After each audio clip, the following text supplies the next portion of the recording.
ശ്രീ റെജി ലൂക്കോസ്, പതിവ് പോലെ നാക്കുപിഴ പറ്റിയതാണോ മന്ത്രി സജി ചെറിയാൻ? അതോ പറയുമ്പോൾ അറിയാതെ ഒരു സത്യം അറിയാതെ അങ്ങ് വിളിച്ചു പറഞ്ഞു പോയി, ആ വാചകം അബദ്ധത്തിലാവുകയും ചെയ്തു? അല്ല ശ്രുതി, സജി ചെറിയാൻ പറഞ്ഞത് അദ്ദേഹത്തിൻ്റെ ജീവിതാനുഭവമാണ്. അദ്ദേഹം സ്വകാര്യ ആശുപത്രിയിൽ പോയി ജീവൻ രക്ഷിച്ചു എന്ന് പറഞ്ഞത് സർക്കാർ ആശുപത്രികൾ മോശമാണ്, സർക്കാർ ആശുപത്രികളിലേക്ക് ജനം കയറരുതെന്നുള്ളൊരു മെസ്സേജല്ല അദ്ദേഹം പറഞ്ഞത്.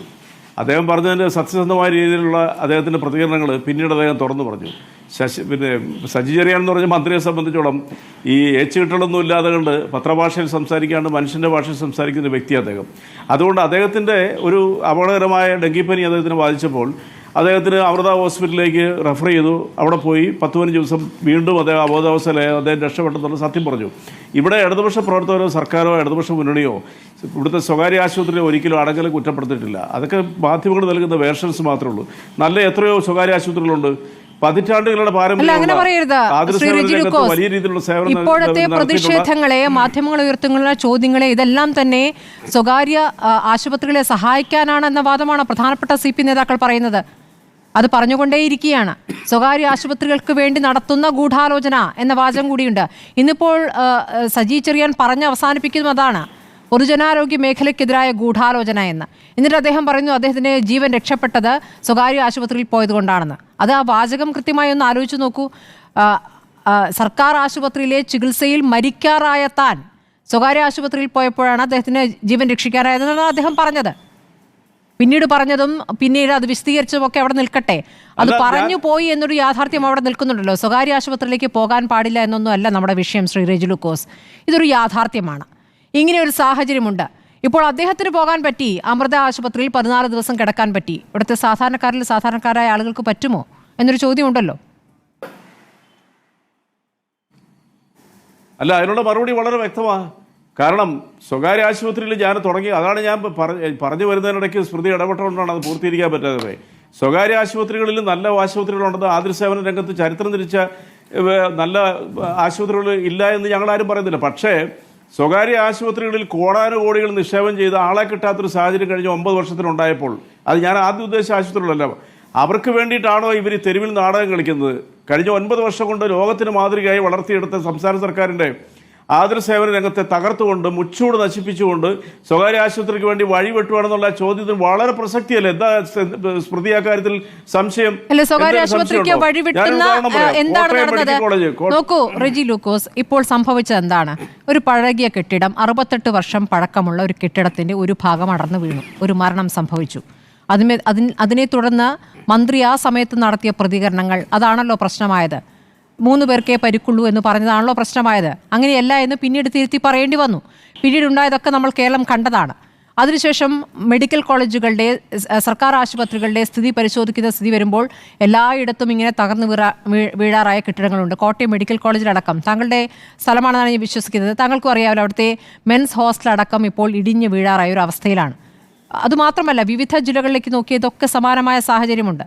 ഇത് മുഴുവൻ ഇടത് സർക്കാരിൻ്റെ കുഴപ്പമാണെന്നൊന്നും പറയുന്നില്ല. പക്ഷേ ഈ 9 വർഷം കൊണ്ട് വല്ലാതെ മുന്നോട്ട് പോയി, ഞങ്ങളാകെ നമ്പർ 1 ആയി എന്ന് പറയുന്നിടത്ത് അങ്ങനെയല്ല എന്നുള്ള അവസ്ഥ അത് ചൂണ്ടിക്കാണിക്കുമ്പോൾ അത് സ്വകാര്യ ലോബിയെ സഹായിക്കാനാണെന്ന് എങ്ങനെ പറയും?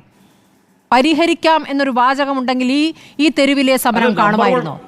പരിഹരിക്കാം എന്നൊരു വാചകം ഉണ്ടാകുമായിരുന്നെങ്കിൽ. അല്ല സ്മൃതി, നമ്പർ 1 എന്ന് അവകാശപ്പെട്ടതോ ആ നമ്പർ 1 എന്ന് വിളിച്ചു പറഞ്ഞത് ഞങ്ങളല്ല, കേന്ദ്ര സർക്കാരിൻ്റെ ആരോഗ്യ വകുപ്പിൻ്റെ ഏജൻസിയാണ് കഴിഞ്ഞ 3 വർഷം അടുപ്പിച്ച് കേരളത്തിലെ പൊതു ആരോഗ്യ മേഖല ഇന്ത്യക്ക് മാതൃകയായ 1 നമ്പറാണെന്ന് പറഞ്ഞ അവരാണ്. രേഖ കാണിക്കാമോ? അങ്ങനെ ഒരു നമ്പർ 1 ഇല്ല.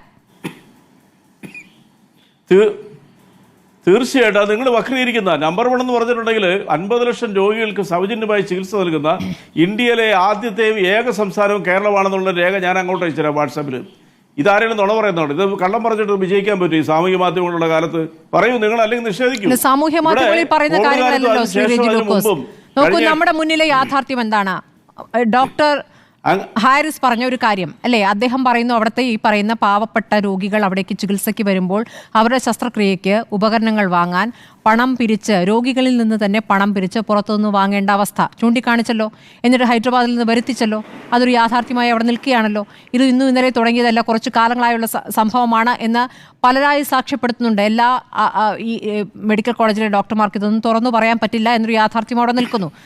ഇത് ഇങ്ങനെ സംഭവിക്കുന്നുണ്ട് എങ്കിൽ അത് പരിഹരിക്കാനുള്ള മാർഗങ്ങൾ നമ്മളിതാ തുടങ്ങിക്കഴിഞ്ഞിരിക്കുന്നു എന്ന രൂപത്തിൽ പറഞ്ഞാൽ ഈ വിഷയം ഇങ്ങനെ വഷളാകുമായിരുന്നു. ഇതങ്ങനെയല്ല, തിരിച്ച് വെല്ലുവിളിക്കുകയാണ്. ഇത് ഗൂഢാലോചനയാണ്, മറ്റ് ലക്ഷ്യങ്ങളാണ്, ഈ സ്വകാര്യ ആശുപത്രികളെ സഹായിക്കാനാണ് എന്ന് പറയുന്നത് എത്രത്തോളം ശരിയാണ്? ശ്രീ റെജുലോക്ക്, സ്വകാര്യ ആശുപത്രിയിൽ ചികിത്സ തേടി ജീവൻ രക്ഷിക്കപ്പെട്ട ഒരു മന്ത്രിയാണെന്ന് പ്രതികരിച്ചിരിക്കുന്നത്. അല്ല, ആദ്യം പറയട്ടെ, ഞാൻ ഈ സാമൂഹ്യ മാധ്യമങ്ങളെന്ന് പറഞ്ഞ സാമൂഹ്യ മാധ്യമങ്ങളുടെ കാലത്ത് ഒരാൾക്കും കള്ളം പറയാൻ പറ്റത്തില്ലെന്ന് ഞാൻ പറഞ്ഞത്. അല്ലാണ്ട് സാമൂഹ്യ മാധ്യമം കണ്ടവരല്ല പറഞ്ഞത്.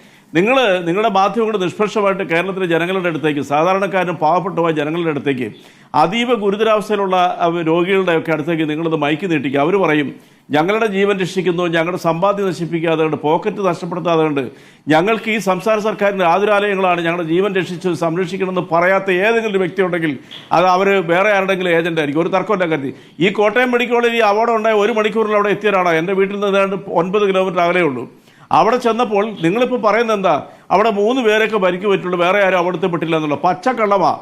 അത് ഡോക്ടർ TK ജയകുമാർ എന്ന് പറയുന്ന മഹാനായ, ഞങ്ങൾ മഹാനെന്ന് വിളിക്കുക, എൻ്റെ നാടിൻ്റെ തൊട്ടടുത്താണ് അദ്ദേഹം താമസിക്കുന്നത്. അദ്ദേഹം ഊണ് ഉറക്കമില്ലാതെ കണ്ട് 3-3.5 മണിക്കൂർ മാത്രം ഉറക്കമൊഴിച്ച് അദ്ദേഹം ചെയ്യുന്ന സേവനങ്ങൾ, ഏതാണ്ട് 3000-ഓളം ഓപ്പൺ ഹാർട്ട് സർജറി, അങ്ങനെ ഇന്ത്യയിൽ തന്നെ, ഇന്ത്യയുടെ വിവിധ സംസ്ഥാനങ്ങളിൽ നിന്ന് ഈ ഡോക്ടറെ വിശ്വസിച്ച് വരുന്ന ഹോസ്പിറ്റലാണ് കോട്ടയം മെഡിക്കൽ കോളേജ്. അവിടെ VN വാസവൻ എന്ന് പറയുന്ന ആൾ MLA ആയിരുന്നപ്പോഴും പാർട്ടി ജില്ലാ സെക്രട്ടറി ആയിരുന്നപ്പോഴും ഇപ്പോൾ മന്ത്രിയായിരുന്നപ്പോഴും അദ്ദേഹത്തിന്റെ നേതൃത്വത്തിൽ ആ മെഡിക്കൽ കോളേജിന് നൽകുന്ന കരുതലും സേവനങ്ങളും നിങ്ങൾ ഇങ്ങനെ സ്റ്റുഡിയോയിലിരുന്ന് വക്രീകരിച്ചാലൊന്നും ജനം മറക്കത്തില്ല.